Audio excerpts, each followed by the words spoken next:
मेरे माँ ना बनने का दुख, वासे का किसी के साथ अफेयर का डाउट, मुझे कुछ समझ नहीं आ रहा है। रियलिटी को जितनी जल्दी एक्सेप्ट कर लोगे ना तुम्हारे लिए अच्छा होगा। हमने ये फैसला कर लिया है कि तुम्हारा निकाह सादगी से इसी घर में इसी महीने के आखिर में होगा। आज के बाद अगर तू मेरे ऑफिस या मेरे आसपास नजर आया, एक एक करके तेरे घर वालों को ठोक डालूंगा, समझा?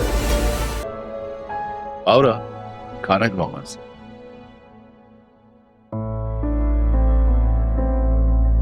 भूख नहीं है मुझे। क्या मतलब भूख नहीं है? भूख तो लगी होगी ना, उसी लगवाती हूँ तुम्हारे लिए। खालदा, रहने दे, कुछ चाहिए होगा तो खुद ले लूंगी। किस तरीके से बात कर रही हो? तमीज नहीं है तुम्हें? बड़े हैं तुम्हारे। क्या मतलब? जैसे मुझसे बात हो रही है मैं भी वैसे ही बात कर रही हूँ। और तुम कौन होते हो मुझसे ऐसे बात करने वाले? राह, तुम लाइन क्रॉस कर रही हो, तमीज से बात करो। सरयून प्लीज बैठ जाइए। राह, अंदर जाओ। तो नहीं, मैंने ऐसा क्या कह दिया जो सब इतना हाइपर हो गए, इतना ओवर रिएक्ट कर रहा है?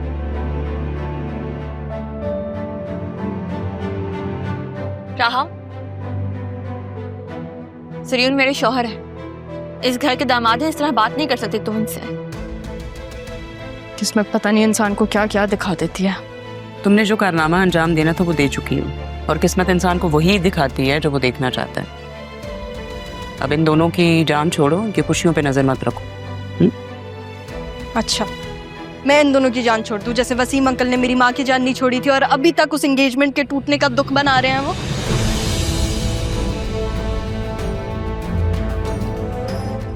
मेरे ऊपर क्या गुजरी ये अब आप लोग को क्यों नहीं नजर आ रहा? अभी तो डाइनिंग टेबल पे बैठ के आप लोग पता नहीं ऐसे हंस रहे थे जैसे कुछ हुआ ही नहीं है इस घर में। मुझे इन्वॉल्व मत करो तुम। अच्छा, कोशिश करूं कि आपको दूर रखूं मैं, जैसे आपने मेरी माँ को ताने नहीं सुनाए, बातें नहीं सुनाई। बस करो।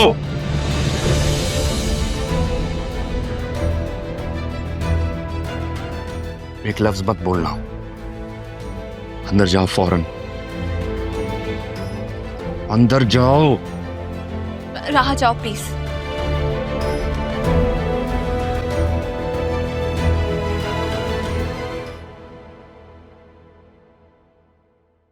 मुझे तारा की बेटी से ये उम्मीद नहीं थी। आई एम सॉरी वसीम भाई। सलीम बेटा, आई एम सॉरी। मुझे मेरे बेटे पे फख्र है। ऐन वक्त पे इसने अपनी जिंदगी का इतना अहम फैसला किया, और बड़ा अच्छा फैसला किया।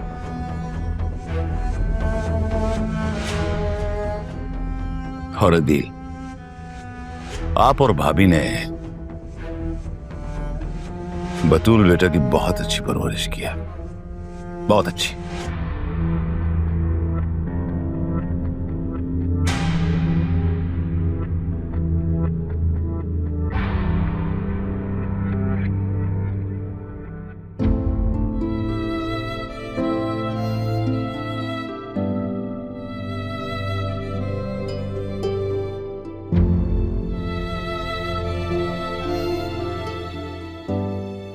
राह,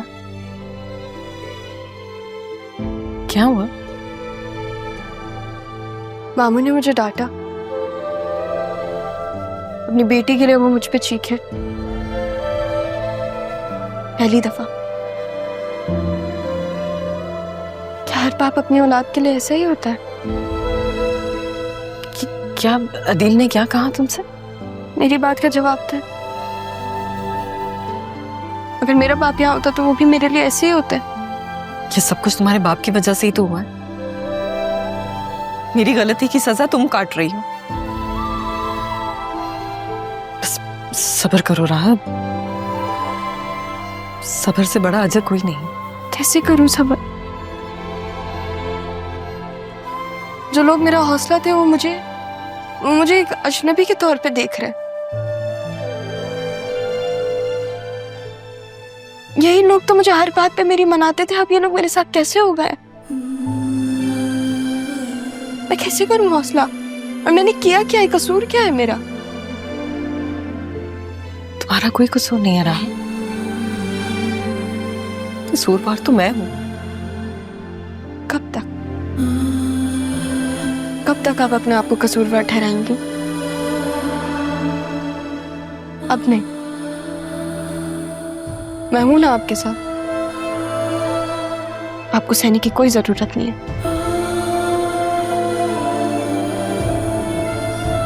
ठीक कह रही हो तुम। बस अब और नहीं, तुम आओ मेरे साथ ना। तुम मेरा और मैं तुम्हारा हौसला।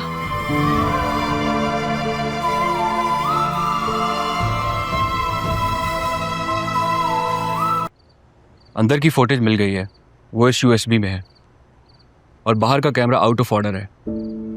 Out of order? सीरियसली? लेकिन ये तो काफी रिनाउंड पार्लर है। यस सर, वो कह रहे थे कि ये उसी दिन खराब हुआ है, वैसे ये सही चल रहा था। दिखाओ।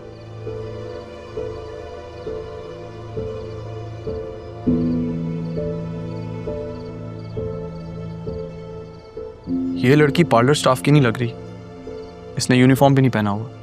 Yes sir.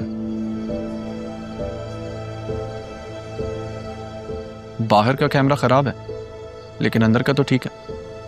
मुझे बताओ, ये राह के पास आने से पहले कहाँ थी? मैं आपको दिखाता हूँ सर।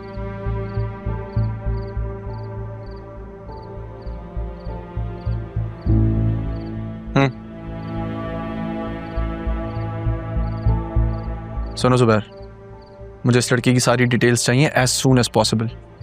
सारे बंदे लगा दो इस केस पे, क्विक, क्विकली। Alright sir.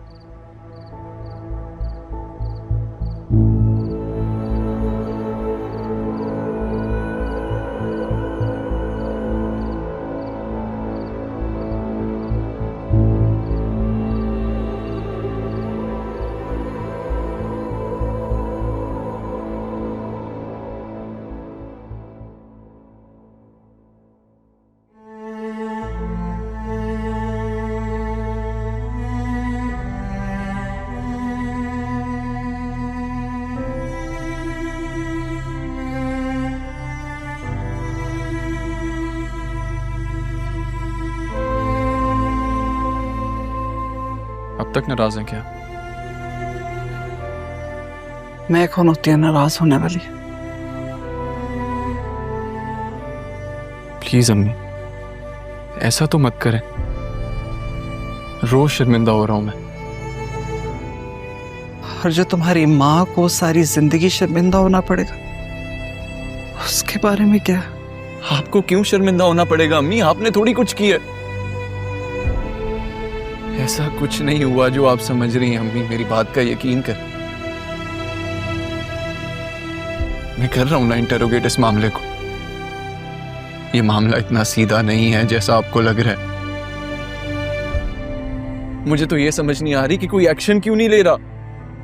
किसके खिलाफ लेंगे एक्शन? सबके सामने तो तुम हो। अपनी इज्जत की खातिर खामोश हो गए होंगे। आखिर इज्जतदार लोग हैं।